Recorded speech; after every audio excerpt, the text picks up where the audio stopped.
तो आज हम लोग ट्रांजिस्टर्स का चर्चा करेंगे। इसका चर्चा करेंगे ट्रांजिस्टर्स का।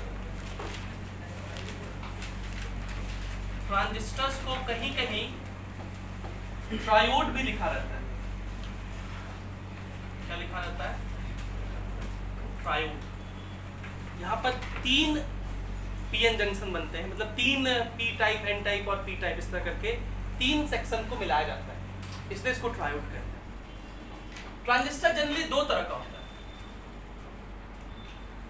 एक को बोलते हैं हम लोग NPN ट्रांजिस्टर और दूसरे को बोलते हैं PNP ट्रांजिस्टर। ठीक, तो इसको क्या क्या बोलते हैं समझते हैं हम लोग, इसका नोमेनक्लेचर। NPN में क्या होता है कि एक पहला N वाला क्रिस्टल होता है, मतलब N वाला वेफर, पहला N टाइप का वेफर होता है, दूसरा P टाइप का एकदम थिन सा, जो मिडिल वाला होता है वो बहुत थिन सा होता है, और तीसरा फिर से N टाइप। ठीक है, तो ये क्या है, इसमें पहला वाला N है, दूसरा वाला, तीसरा वाला N है। सिमिलरली इस वाले केस में पहला वाला P है, फिर N है जो कि थिन सा होगा, बीच वाला थिन होता है, और फिर PNP। अच्छा, आप मीनिंग समझ रहे हैं? P का मतलब यहाँ क्या होगा, सिर्फ होल्स होगा, यहाँ पे इलेक्ट्रॉन्स होंगे और यहाँ पे होल्स होंगे। ठीक ना? तो 3 एंड है कि नहीं है, इसलिए इसको ट्रायोड कहते हैं। जो पहला वाला एंड होता है उसको इमीटर कहते हैं। क्या बोलते हैं? इमीटर। जो बीच वाला होता है उसको बोलते हैं बेस, B से लिखेंगे, B मतलब बेस, E मतलब इमीटर, और आखिरी वाला क्या बोलते हैं? कलेक्टर, C से। तो NPN ट्रांजिस्टर में इमीटर जो है कैसा है, निगेटिव है कि पॉजिटिव है? देखो ना जी, इमीटर कैसा है? बेस, कलेक्टर, और PNP में ये इमीटर होगा, ये बेस और ये कलेक्टर। ठीक है, अब इनको दिखाने का एक सिंबल भी होता है, सिंबॉलिक वे भी होता है। क्या सिंबॉलिक वे है? तो हम लोग एक गोला दिखा देते हैं इस तरह से। ठीक, इस गोले में एक इस तरह से बेस दिखाते हैं, ये बेस है। ये क्या है? बेस। ये बेस दिखाने का सिंबल।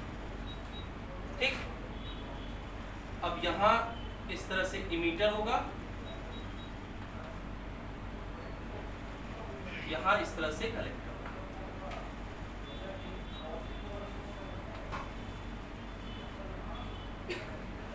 ठीक, तो आप कहेंगे सर दोनों डायग्राम तो एक ही जैसा है, तो पता कैसे चलेगा कि PNP है या NPN है, NPN है या PNP है? तो उसके लिए हम लोग एरो दिखाते हैं। क्या दिखाते हैं? एरो। और एरो करंट को डिनोट करता है, और करंट कहां से कहां फ्लो करता है? पॉजिटिव से नेगेटिव कि नेगेटिव से पॉजिटिव? ये देखो, नेगेटिव से। तो हमेशा उल्टा क्या बोलता है दीपक? पॉजिटिव से नेगेटिव। तो इसमें पॉजिटिव कौन है? बेस। तो बेस, और नेगेटिव है इमीटर। तो बेस और इमीटर के बीच में से एरो दिखाते हैं, ऐसे दिखाएंगे। ठीक है, पॉजिटिव से नेगेटिव। याद देखो, बेस और इमीटर में कौन पॉजिटिव है? इमीटर पॉजिटिव है, तो ऐसे है। तो ये सिंबल है, तो सिंबल देख के पता कर लेंगे कौन सा किस टाइप का ट्रांजिस्टर है। पक्का? इसको नोट कर लीजिए, 2 टाइप का ट्रांजिस्टर पर।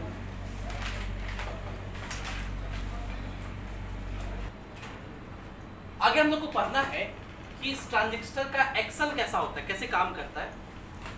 तो बहुत हम लोग डेप्थ में नहीं पढ़ेंगे, मैकेनिज्म, बेसिक सा बात करेंगे कि कैसे ट्रांजिस्टर का एक्शन होता है, एक्शन ऑफ ट्रांजिस्टर, और उसका इक्वेशंस हम लोग को पढ़ना है। Action of transistor.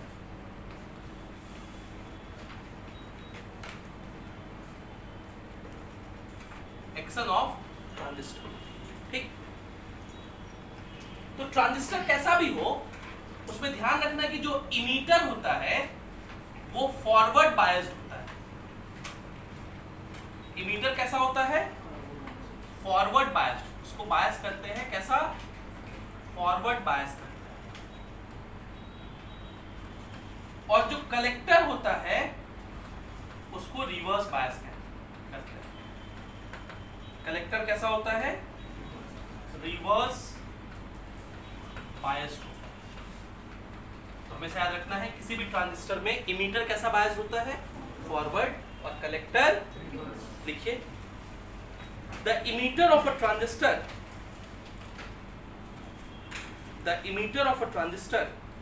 is always forward biased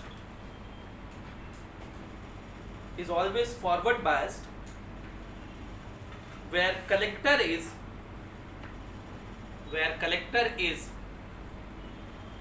always reverse biased,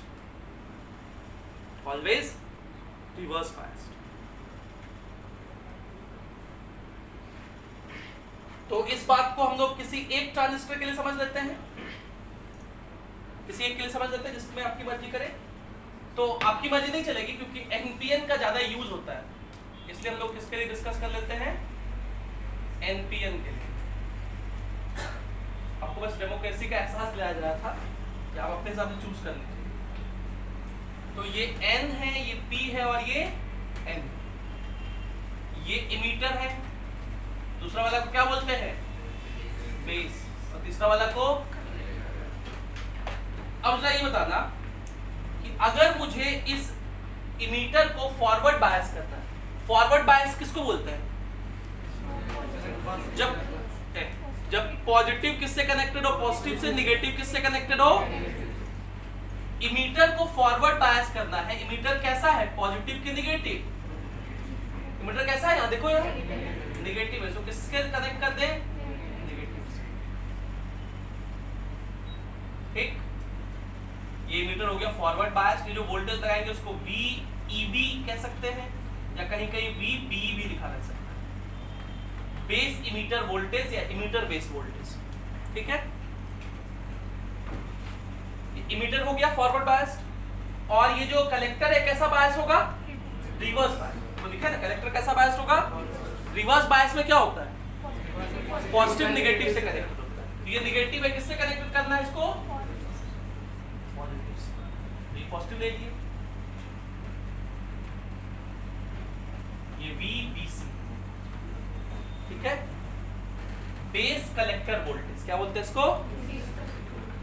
या इसको ऐसा भी लिखा जाता है VCB, कलेक्टर बेस वोल्टेज, एक ही बात। ठीक है, समझ में आया? पक्का सब लोग को?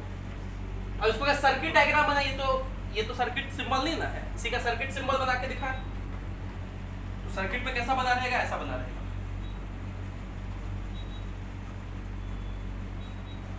ये बेस है, ये इस तरह से कलेक्टर होगा, ये इस तरह से इमीटर होगा। और अगर ये NPN है तो ये बेस पॉजिटिव है, पॉजिटिव से नेगेटिव की तरफ करंट होगा इस तरह से। इमीटर को कैसा बायस करना है? Forward bias. इमीटर नेगेटिव है, बोलो, तो फॉरवर्ड बायस के लिए नेगेटिव किससे कनेक्ट करना है? नेगेटिव से। ठीक, कलेक्टर भी नेगेटिव है, लेकिन कलेक्टर को रिवर्स बायस करना है। रिवर्स बायस के लिए किससे कनेक्ट करोगे? पॉजिटिव से। ये VBC हो गया, ये VBE हो गया। हम लोग पहले कोशिश करेंगे B लिखने का। ठीक है, अब जरा इसमें देखिए करंट का इक्वेशन। कौन सा इक्वेशन? करंट का। देखिए ये पॉजिटिव टर्मिनल है, यहां से करंट निकलेगा, ये करंट यहां पहुंचेगा, कुछ करंट इधर जाएगा, कुछ करंट इधर जाएगा। कोई दिक्कत? इधर से भी देखो करंट निकलेगा, दोनों करंट मिलकर के इसमें फ्लो करेगा, ये इसमें जाएगा। तो जो कलेक्टर में करंट फ्लो कर रहा है उसको IC कह रहा है। क्या कह रहा है? जो बेस में करंट जा रहा है उसको क्या बोल रहे हैं? और ये यहाँ गया, इधर से आया, दोनों मिलकर के इसमें गया, इसको क्या बोल रहे हैं? IE, इमीटर में जो करंट निकला, या इमीटर से जो करंट निकला, यही करंट देखो यहाँ पहुंच रहा है, बोलो। तो इस जंक्शन पे अगर आप देखो तो क्या किरचॉफ्स करंट लॉ लिख सकते हैं? KCL। क्या लिखोगे? इस पे कितना करंट आया? IE, और कितना कितना गया? IB plus IC। तो ये पहला फॉर्मूला है जो आपको याद रखना है ट्रांजिस्टर में IE इज इक्वल्स टू क्या होता है IB प्लस IC। और देखिए मैंने NPN के लिए दिखाया है ये, लेकिन किसके लिए वैलिड है? NPN हो PNP हो, दोनों के लिए वैलिड है। वैलिड फॉर, जो भी हम लोग बात करेंगे उस दोनों के लिए वैलिड होता है, वैलिड फॉर बोथ टाइप। आपको इसका टेंशन नहीं लेना है, ठीक। तो emitter current is equals to क्या होता है? बोलो ना जी, emitter current is equals to base current plus what is IE? Emitter current. What is IE? What is IB?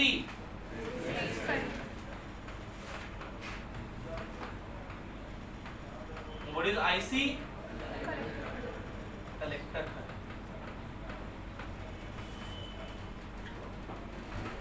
ठीक, तो ये किसी ट्रांजिस्टर का एक्स होता है। इस पर इक्वेशंस पे फॉर्मूले पूछे जाएंगे, मतलब न्यूमेरिकल्स पूछे जाएंगे। लिखिए,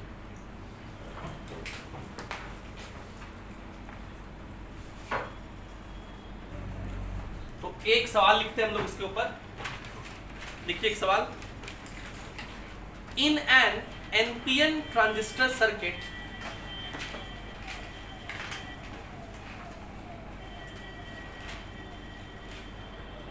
in an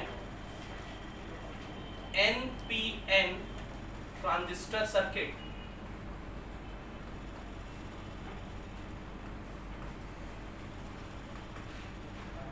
comma, the collector current is 10 milliampere.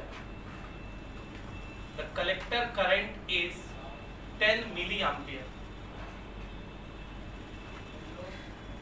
The collector current is 10 milliampere. Full stop. If 95% of electrons emitted reach collector,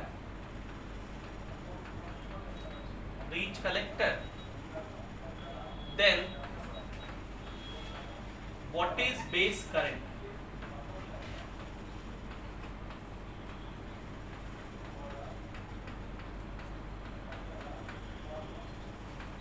What is base current? निकालिए आंसर।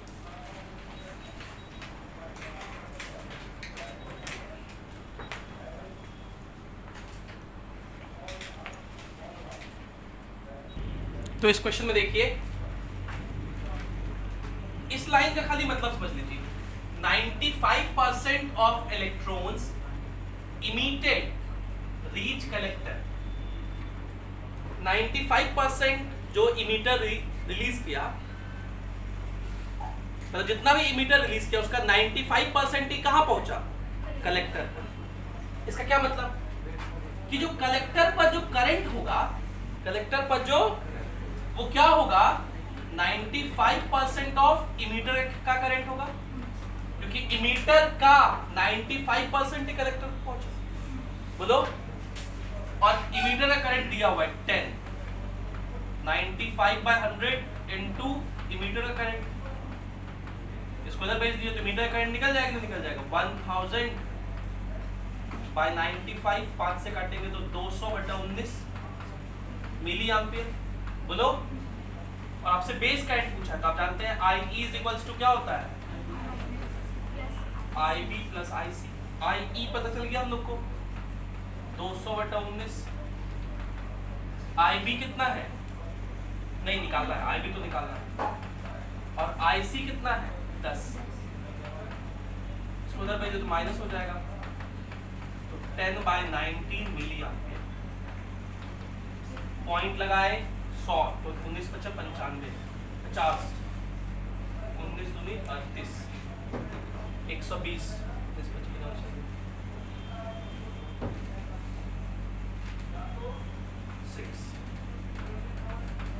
0.526 ये आंसर क्या? हाँ सॉरी, मिली एम्पियर आंसर इसमें होगा, milli ampere, milli ampere.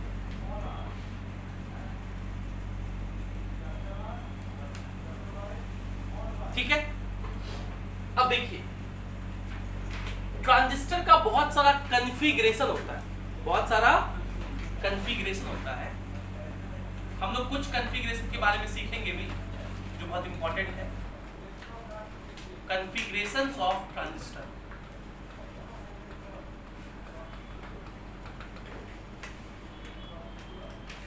तो जो पहला configuration है उसका नाम आपको याद रखना है सीबी कन्फिग्रेशन। क्या नाम याद रखना है? अब सीबी का जरा फुल फॉर्म जान लीजिए। ये कलेक्टर बेस नहीं है, इसका मतलब होता है कॉमन बेस। क्या नाम है? Common base configuration. और एक और जो बहुत फेमस है, दो यूज करेंगे हम लोग, इसमें से सेकंड वाले का पूरा डिटेल में डायग्राम वगैरह बनाएंगे। CE configuration.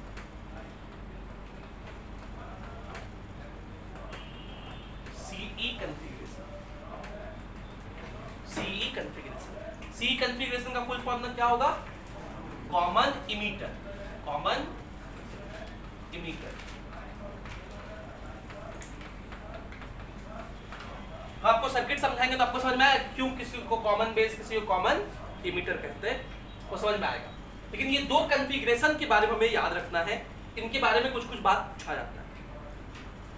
जो कॉमन बेस कन्फिग्रेशन है उसमें जो करंट गेन होता है, कौन सा गेन? करंट गेन, या इसी को बोलता है current amplification factor. Current amplification factor, उसको लिखते हैं अल्फा से। उसको किससे लिखते हैं? अल्फा से। और इस वाले केस में जो करंट गेन होता है, current gain is called beta. उसको क्या बोलते हैं? बीटा, या करंट एम्प्लीफिकेशन फैक्टर। सी कॉन्फ़िगरेशन में जो होता है उसको बीटा कहते हैं। ठीक, पहले अब दो पार्ट कर लीजिएगा। कॉन्फ़िगरेशन ऑफ ट्रांजिस्टर, इधर सीबी लेफ्ट साइड में, राइट साइड में सी। जल्दी से लिखिए।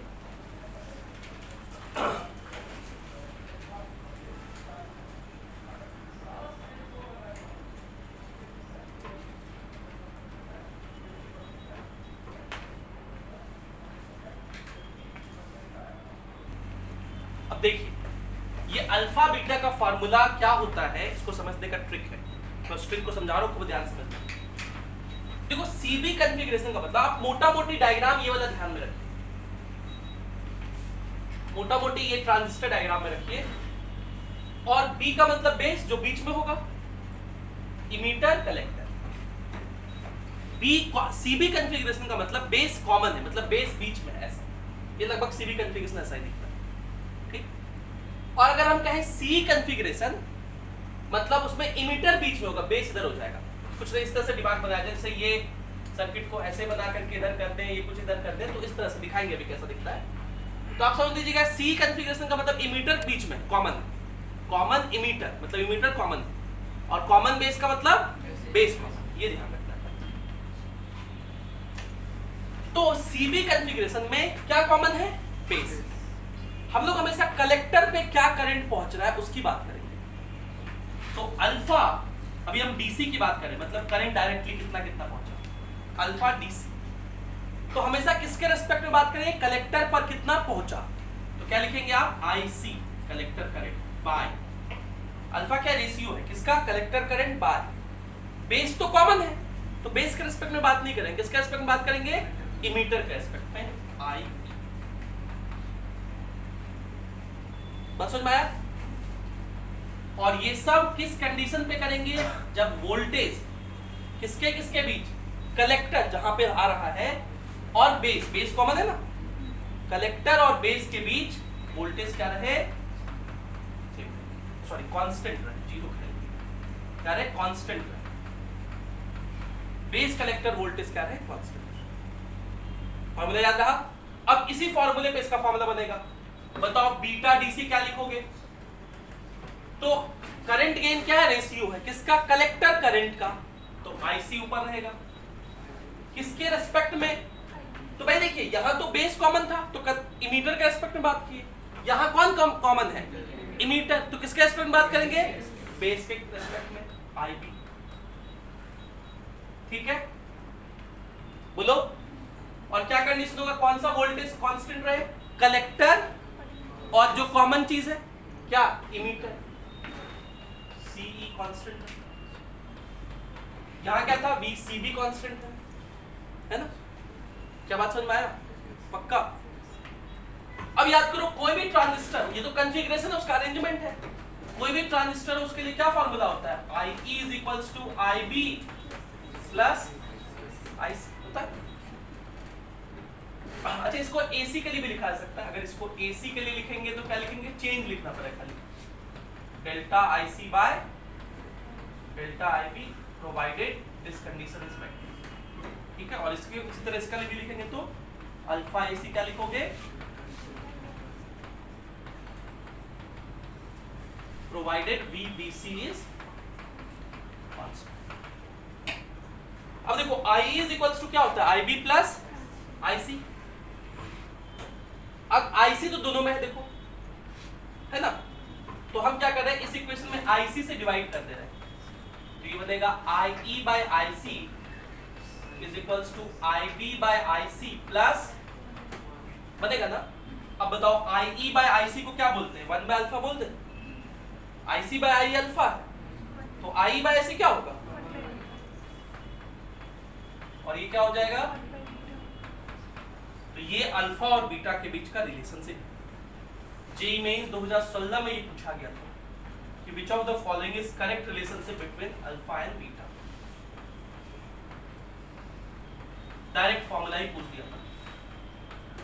ये रिलेशनशिप है अल्फा बीटा के बीच, और इस रिलेशन को कई बार कई तरह से लिखा जाता है। जैसे देखो, इसको एक तरीका तो ऐसा भी लिखने का हो सकता है, 1 by alpha is equals to, LCM लेंगे तो 1 प्लस बीटा बाय बीटा होगा कि नहीं होगा, बोलो। तो अल्फा इज इक्वल्स टू क्या होगा, बीटा बाय बीटा प्लस 1। तो कहीं कहीं इस फॉर्मूले को ऐसे भी लिखा जाता है, अल्फा का फॉर्मूला बीटा के टर्म्स में। उल्टा भी पूछा जा सकता है, बीटा का फॉर्मूला अल्फा के टर्म में, तो उस केस में क्या लिखेंगे हम लोग, पहले इधर भेज दीजिए, 1 by alpha minus 1 is equals to 1 by beta होगा, तो 1 minus alpha by alpha is equals to 1 by beta, तो beta is equals to alpha by 1 minus, ठीक। तो इसको बोलते हैं alpha and beta of transistor. तो बेसिकली हम लोग इस टॉपिक में क्या पढ़े हैं, कॉन्फ़िगरेशन ऑफ ट्रांजिस्टर में alpha and beta of transistor. खूब क्वेश्चन इसमें पूछा जाता है। अब क्या इसके लिए पूरा सीबी कॉन्फ़िगरेशन का सर्किट और सी कॉन्फ़िगरेशन का सर्किट बनाने की जरूरत है, चीजें समझ में आनी चाहिए, ट्रिक समझ में आना चाहिए। तो लिखिए,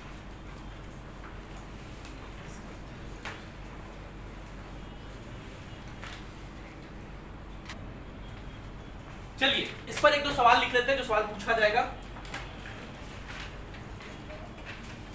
द करंट गेन, लिखिए question, the current gain for common base amplifier, the current gain for common base amplifier. Amplifier जो होता है ट्रांजिस्टर से ही बनता है,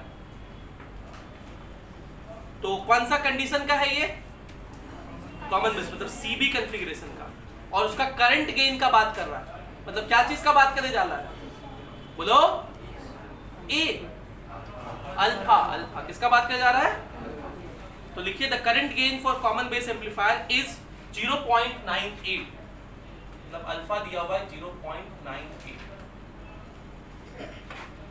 आगे है, calculate the current amplification factor, calculate the current amplification factor if the transistor, calculate the current amplification factor if the transistor is being used in C configuration, C configuration में current amplification factor को क्या बोलते हैं, इसकी value बतानी है।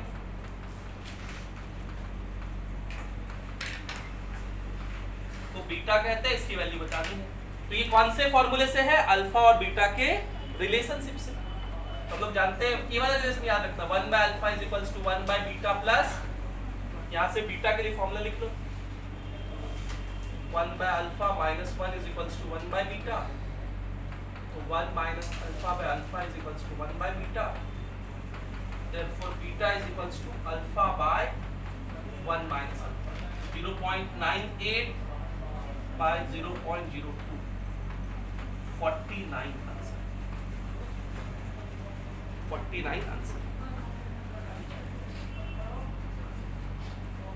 ठीक, अगला सवाल लिखिए। The current factor of a transistor, the current factor, ये current factor, current amplification factor सब एक ही चीज होता है, अल्फा बीटा ये सब हमारे पास। The current factor of a transistor in CB arrangement, in CB arrangement, CB arrangement में जो होता है उसको क्या बोलते हैं? Alpha, is 0.98, is 0.98 full stop. अच्छा, अगर कभी आपको कंफ्यूजन ऐसा हो जाए कि सर अल्फा किस अरेंजमेंट में था, बीटा किस अरेंजमेंट में था, तो उसको याद ऐसे रख सकते हैं, जैसे हम ऐसे याद रखते हैं कि दो अरेंजमेंट पढ़े थे, सीबी कॉमन बेस और कॉमन इमीटर, कॉमन कलेक्टर नहीं पढ़े थे, सीसी नहीं पढ़े थे हम लोग, होता है लेकिन पढ़े नहीं थे, तो सीबी सीई पढ़े थे। तो सी और बी और ई में पहले कौन आता है? बी, इसलिए बी पहले आता है, इसलिए उसका अल्फा होगा, हम ऐसे याद रखते हैं। कुछ भी करके याद रखिए, याद रखना इंपॉर्टेंट है। लिखिए, calculate the change in, calculate the change in collector current, मतलब डेल्टा आईसी पूछ रहा है। क्या पूछ रहा है? Calculate the change in collector current corresponding to a change of 5 milliampere in emitter current, corresponding to a change of 5 milliampere in emitter current, मतलब emitter current में चेंज कितना दिया हुआ है? 5 milliampere, full stop। Also calculate the change in base current, also calculate the change in base current, मतलब delta IB भी पूछा। लगाइए जरा, ट्राई करिए।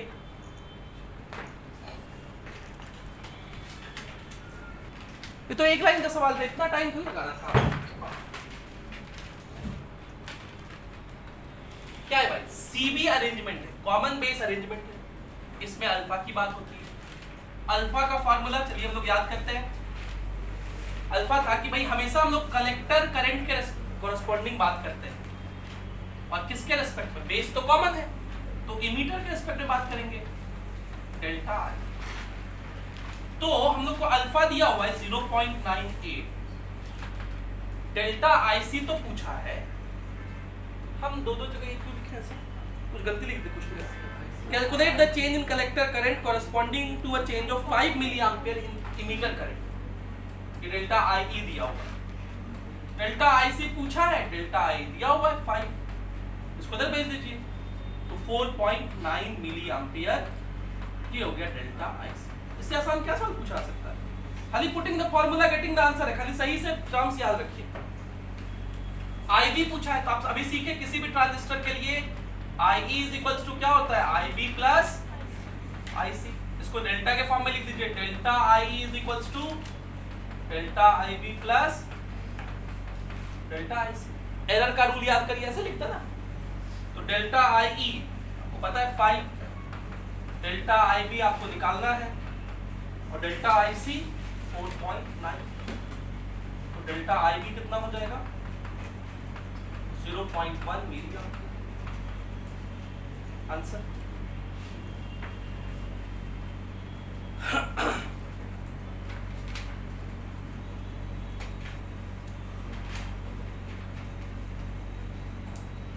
चलिए अगला लिखिए सवाल,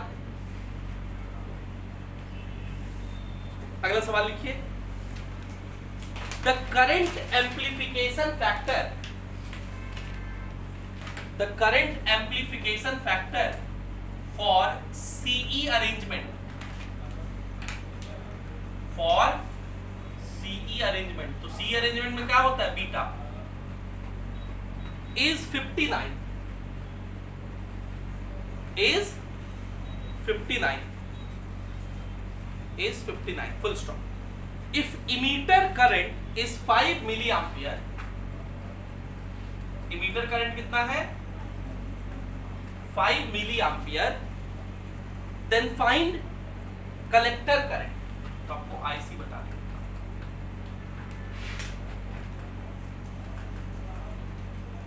निकालिए।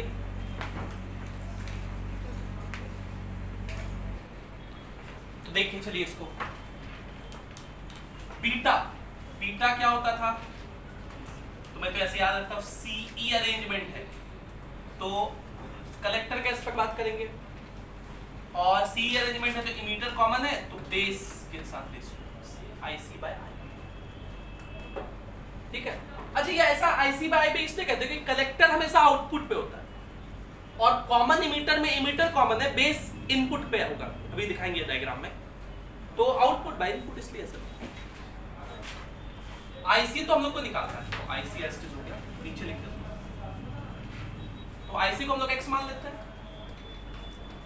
Late IC is equals to x, और बीटा कितना है 59, और IB भी नहीं पता, कोई बात नहीं, IE तो पता है, IE क्या होता है IB प्लस IC, IE है 5, IB नहीं पता मुझे, IC को हमने x मान लिया, तो IB क्या लिखेंगे 5 माइनस x, रख दीजिए यहाँ IB 5 माइनस x, एक इक्वेशन एक variable, very easy, cross multiply करके सॉल्व कर दीजिए, x आ जाएगा, x आएगा सॉल्व करने पे 4.916 मिली एम्प, निकल गया, समझ गए। तो जो बेसिक बातें बताइए उनको ध्यान में रखेंगे तो आपसे सवाल बन जाएगा। अब अगला सवाल मैं लिख रहा हूं जेईई मेंस 2019 का,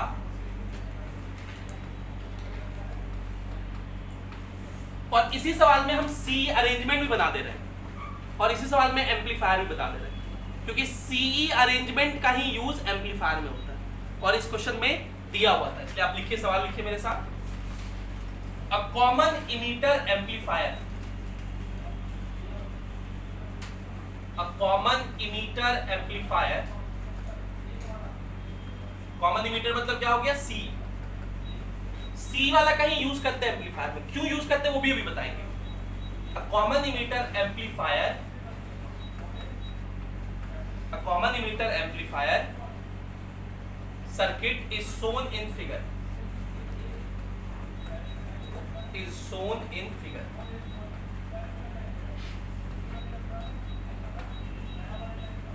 full stop. It has DC current gain,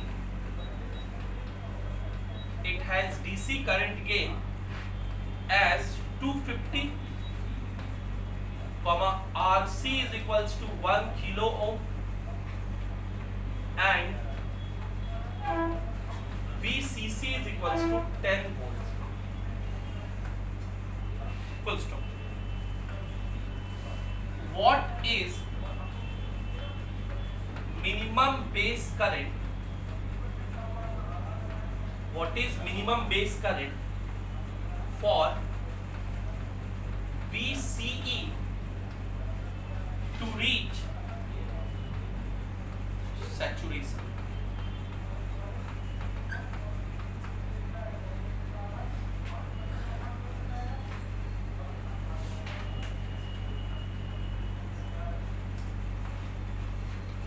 तो पहले आप सर्किट समझिए, देखिए जो बेस था, ऐसा था ना बेस, पहले ऐसे हॉरिजॉन्टल दिखाया था, अब इसको ऐसे दिखा दिया, ये जो बेस था अब ऐसे हो गया, ये आपका इमीटर है, ये आपका क्या है इमीटर है,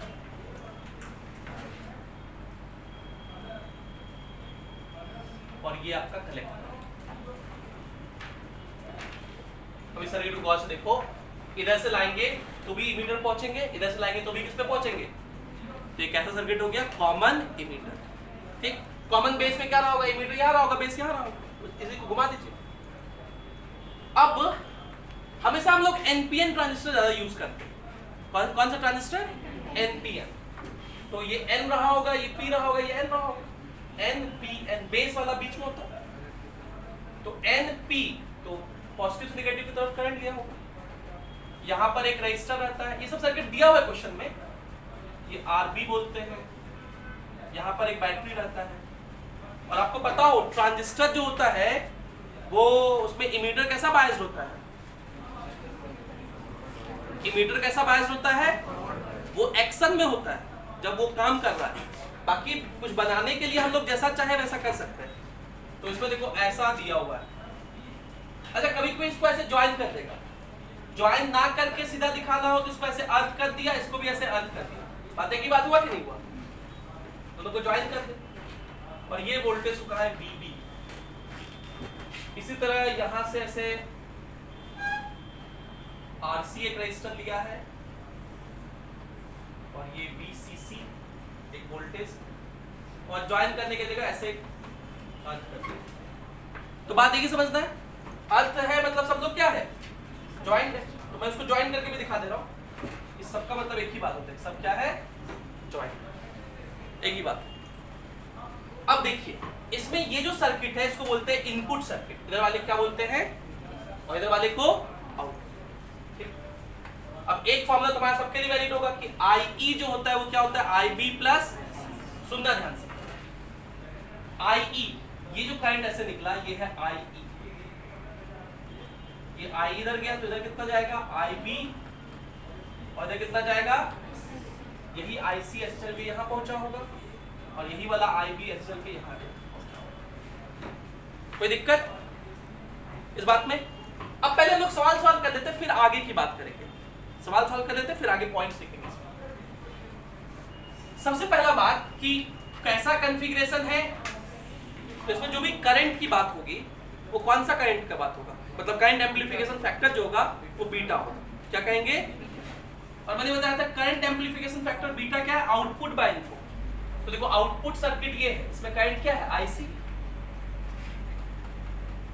बाय इनपुट इसलिए है, इसमें करंट क्या है? IB। याद आ रहा है? इसलिए याद रखिए ऐसे कि इमीटर बीच बीच में होगा, कॉमन होगा तो उसको नहीं लिखना है। बोलो, कलेक्टर हमेशा होता है बाय बेस। अब देखो इसमें दिया हुआ है कि the current amplification factor, current gain is कितना? 250। मतलब बीटा का वैल्यू दिया हुआ है 250। ये पहला इक्वेशन हो गया। RC दिया हुआ है 1 किलो ओम।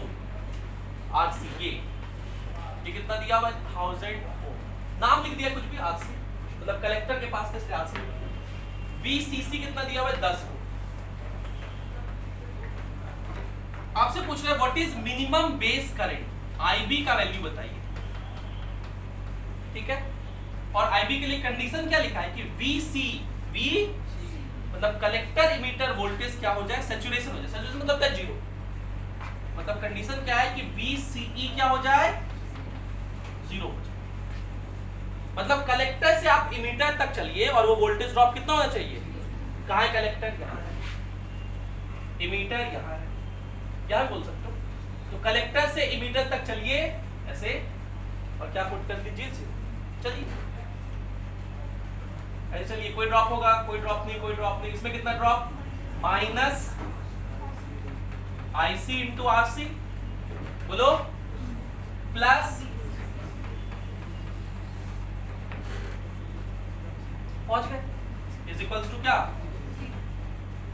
कहीं बुक में डायरेक्ट लिखा रहता है कि for saturation IC RC is equals to VCC। हम याद नहीं रखेंगे, हम एक ऐसे बना लेंगे तुरंत। हाँ, अगर सर्किट डायग्राम नहीं दिया हो तो आपको याद रखना। तो यहां से IC निकल जाएगा कि निकल जाएगा? VCC कितना है? 10, और RC कितना है? 1000। मतलब 0.01 एम्पियर, या इसको आप कितना एम्पियर कह सकते हो? कितना मिली एम्पियर कह सकते हो? 10 मिली एम्पियर। बोलो ठीक है। आपसे IB पूछा है, तो IC पता है हम लोग को, IB निकालना है।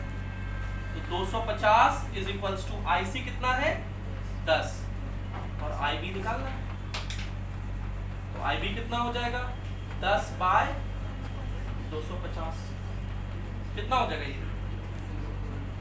पॉइंट लगाए नहीं कटा एक और जीरो लगा दो अब कट जाएगा 4 बार 0.04 मिली एम्पियर ठीक है। और अगर इसको माइक्रो एम्पियर में लिखे माइक्रो एम्पियर में आंसर दिया हुआ है इसको लिख सकते हैं 4 × 10⁻⁻5 एम्पियर मिली को 10⁻³ लिखे और 2 जीरो इसके पास खुद इसको लिख सकते हैं 40 × 10⁻⁻6 मतलब 40 माइक्रो एम्पियर। आई बात समझ में नोट कर लीजिए ये सी कॉन्फ़िगरेशन का सर्किट है। दीपक तुम्हें पूछ रहा था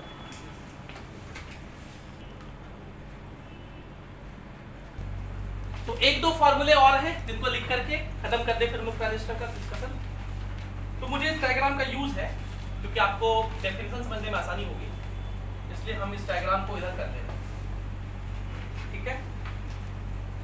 और यहां से हम लोग वो इंपॉर्टेंट पॉइंट्स करके आप लिख लीजिए। कुछ और फॉर्मूले हैं जिनका यूज वैसे ही करना है जैसे अभी मैंने पहले सिखाया आपको उनमें से भी कोई बात पूछा जा सकता है। जो ज्यादातर पूछा जाता है वो इन्हें डिस्कस कर दिया। ए पॉइंट लिखिए इनपुट रेजिस्टेंस जिसको RI कहेंगे इन C कॉन्फ़िगरेशन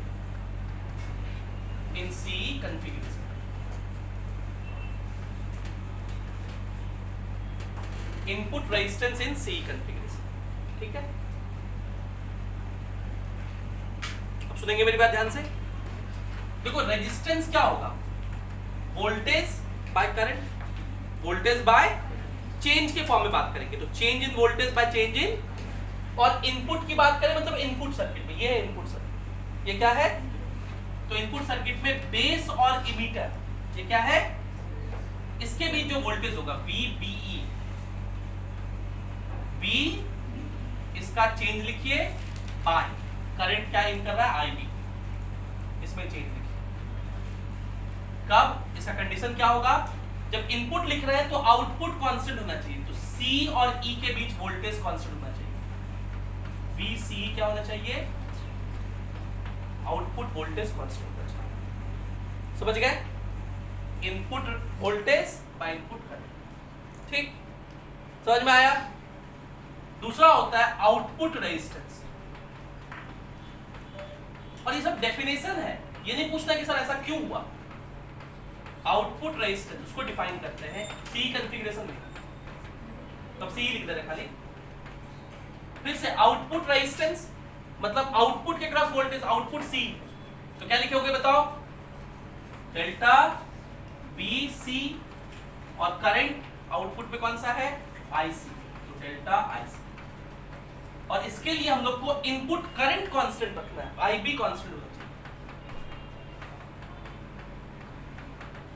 ठीक है। तो ये दो डेफिनेशन है कांस्टेंट कोई नहीं पूछेगा लेकिन डेफिनेशन है कि इस कंडीशन पर वो डिफाइन बाकी फॉर्मूला कैसे लिखे समझ में आया कि नहीं पाया। तो ये इनपुट और आउटपुट रेजिस्टेंस इसका जो रेशियो होता है उसको करंट रेजिस्टेंस गेन बोलते हैं क्या बोलते हैं रेजिस्टेंस गेन। तो एक टर्म आपसे पूछा जाएगा रेजिस्टेंस गेन उसको हम लोग AR से लिखते हैं A मतलब गेन और R मतलब रेजिस्टेंस और वो कैसे निकालेंगे आप output resistance by input resistance कर दीजिए तो क्या मिल जाएगा रेजिस्टेंस क्या मिल जाएगा रेजिस्टेंस गेन।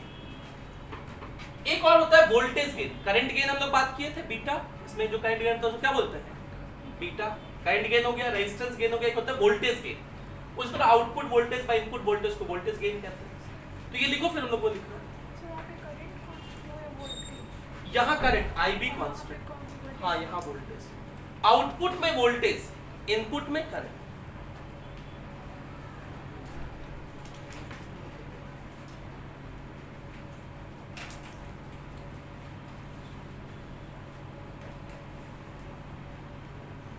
आउटपुट का वोल्टेज कांस्टेंट रहता है इनपुट का करंट कांस्टेंट।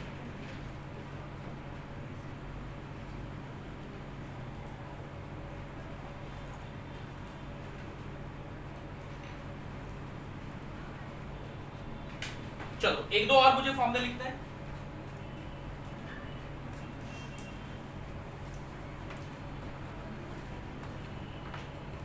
करंट गेन तो लिखी देगा, फिर से लिख देते हैं। करंट गेन किसको बोलते हैं? बीटा को। दो तरह का होता है, एक बीटा डीसी, वो क्या होगा? Output IC by input IB, और बीटा एसी क्या होगा? Delta IC by delta IB. ठीक। एक होता है वोल्टेज गेन, डी नंबर क्या है? वोल्टेज गेन, ए बी से लिखो। इस तरह वोल्टेज गेन का क्या फॉर्मूला लिखो? आउटपुट वोल्टेज, देखो आउटपुट वोल्टेज क्या था? वीसी, और इनपुट वोल्टेज क्या था? वीबी, तो VC by VB, delta VCE by delta VB, इसको बोलते हैं वोल्टेज गेन। एक पॉइंट और याद रखना है कि जो वोल्टेज गेन होता है, वोल्टेज गेन होता है, वो होता है करंट गेन इनटू रेजिस्टेंस।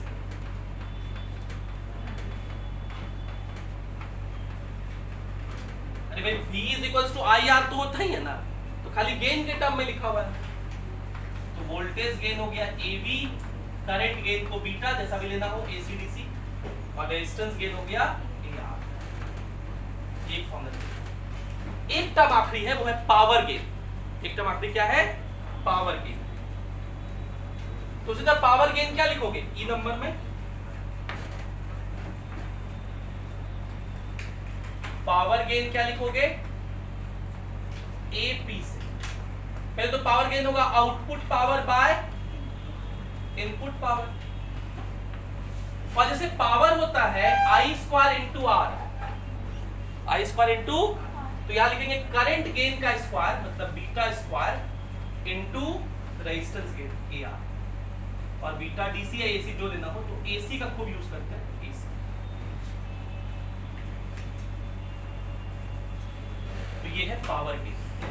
और इसमें एक पॉइंट ये याद रखना है हम लोग को, पावर गेन हो गया beta square into A R, कि बीटा का वैल्यू सी कॉन्फ़िगरेशन में और सीबी कॉन्फ़िगरेशन में क्या होता है? अल्फा, करंट गेन अल्फा होता था। तो अल्फा का वैल्यू कम होता है, बीटा का वैल्यू ज्यादा होता है। ये मैंने एक दो एग्जांपल में आपको दिखाया भी है। अल्फा था 0.98, बीटा आया था 49, तो बहुत डिफरेंस होता है। ध्यान में ये रखना है कि जो बीटा एसी है वो बहुत बड़ा होता है in comparison to beta alpha AC, और स्क्वायर करेंगे तो और ज्यादा होगा कि नहीं? ये क्या है? Current gain in CE configuration, और ये क्या है? Current gain in CB configuration. अब बताओ किस कॉन्फ़िगरेशन में पावर गेन ज्यादा होगा? जिसमें बीटा ज्यादा होगा, सी कॉन्फ़िगरेशन में। तो ज्यादा पावर का गेन होगा, इनपुट को आउटपुट में ज्यादा रेशियो होगा। तो एम्पलीफायर क्या करता है? पावर को बढ़ाता है। तो कौन सा एम्पलीफायर के लिए कौन सा कॉन्फ़िगरेशन यूज करेंगे? C configuration. Hence power gain is more in CE than CB, and so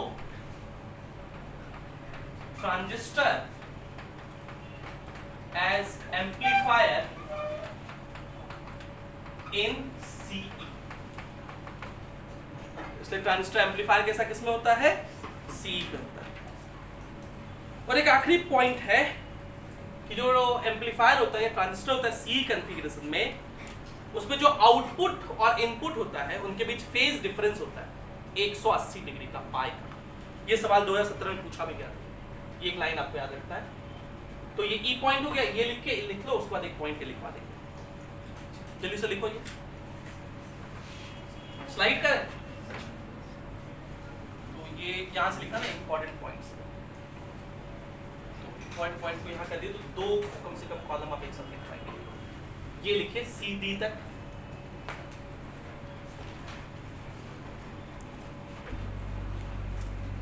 ये अगर हो गया हो तो उसके बाद ये वाला